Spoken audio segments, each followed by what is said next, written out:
Dear white people, please stop complimenting someone's English. It's not a compliment. It means someone went through, okay, it means I went through a lot of trauma. I was born during apartheid. What schools were available for us? Black schools. But black schools only educated us enough for us to understand you when you tell us how much tea you want, when you tell us where to dig, when you tell us where to lay the tar for the road. So that was not good enough for my parents, who first sent me to a colored school, but then that didn't work out. If you see my post, you know why. And then I ended up at a white school because a friend of my parents, who was at our church, heard that the Ackerman Foundation was giving bursaries to underprivileged children. I got the bursary, but the question was which school would take me. I am so distracted because my autistic non-verbal angel is banging on the wall. She's protesting. She doesn't want to sleep. So anyway, I got the bursary, but now there was no school that wanted a black child in the 80s. Until finally Micklefield Girls Junior School took me along. First, being black, the only black child, it was fun because the children didn't know I was black. Literally, I mean it. Those little girls would ask me, how did you get such a nice tan? If I tan too long, I start to burn. I can never get this beautiful brown. How did you get such a beautiful brown? Another would ask me, I used to have afros. So an afro, natural, thick, lovely afro puff or afro ponytail, two pigtails or a ponytail or cornrows, I had an afro, and they would ask, how did you get your hair so curly? Look at these little curls. Your hair feels like cotton wool. How do you get your hair so soft? What kind of rollers did your mommy use? We can't find rollers like this. My curls can never be this tiny. They honestly thought I was a white girl with curled up hair and a lovely deep tan. Those are the halcyon days. But then the parents. My dad is teaching our dog to bark at black men. I thought, but black men, that's my dad. The others, so innocent, asked, what do you mean black men? There are no black people. There are no black people. Doesn't mean men carrying black bags. That is what I grew up with. That's where my accent comes from. Little children and teachers who are white. Let's do this. Let's put it easy. Let's make it simple for you.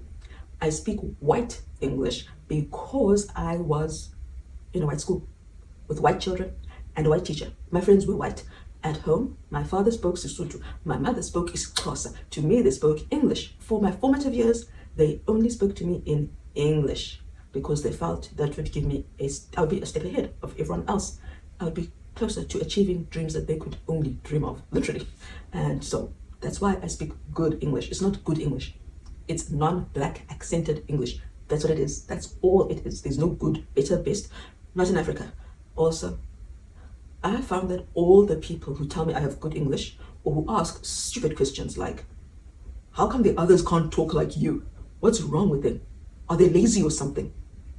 None of those people in South Africa, as they are, know an African language. They do not deserve me even thinking about an answer for them because they don't know an African language in Africa. What's wrong with them?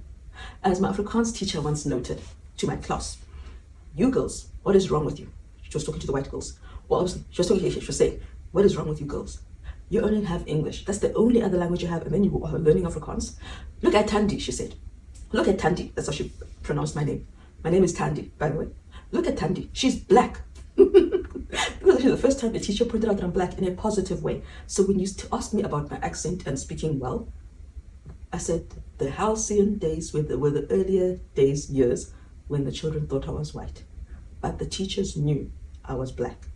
And even though the principal loved black people, she was an actual rebel, literally a rebel. Because Sikeleli Africa was banned, it was illegal. That was our song at our school. That is the song that we sang. I didn't even know it was a national anthem until I got a culture shock going into a government school after 1990 when white schools were now open to all races. And we then went to a white government school and I'm like, what in the world are these people singing? Why in the world are they singing in Afrikaans? We learned Nkosi Sikeleli Africa. That was my white school. Rebel. I've been a rebel since then. I got the culture of my school, but that's not the point. My teacher asked my fellow classmates, what is wrong with you girls? I went to girls' school again after the Micklefield one. What is wrong with you girls? As I said, she said, look at Tandy. Tandy is black. I'm black. She, like all black people, knows many more languages than you girls in here. That was true. For those girls in there, it was true. Most white people know English.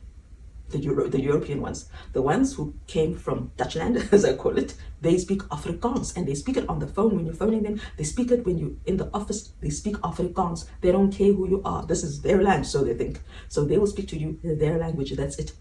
Most people who are in Africa but who came from other lands, unwanted immigrants, don't bother learning an African language. Well, I've gone off topic. She asked, what is wrong with you girls? Look at Tandy. She is black. All black people know more than one language. She knows more languages than you do. Black people know, they will tell you they know Afrikaans, they know English, they know Xhosa, or she said Xhosa. They struggle with it. They know Zulu, and she was right. She was right.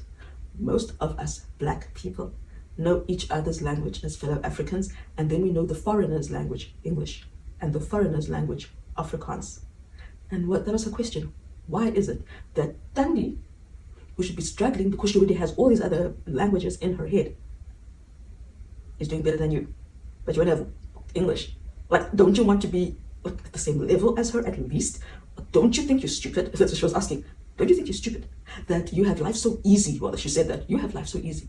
This is only your second language, but you're so lazy that you're not working hard. And someone who has got so many languages in her head is ahead of you people. What is wrong with you? And that is the question I have for anyone who talks about bad English, good English. This is Africa.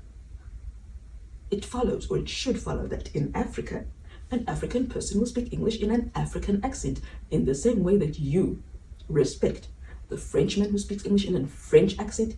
You should respect the African who speaks English in an African accent. Accent is no measure of intelligence.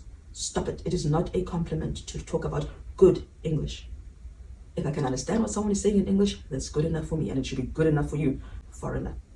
Learn our languages. Learn 2 or 3 of our languages.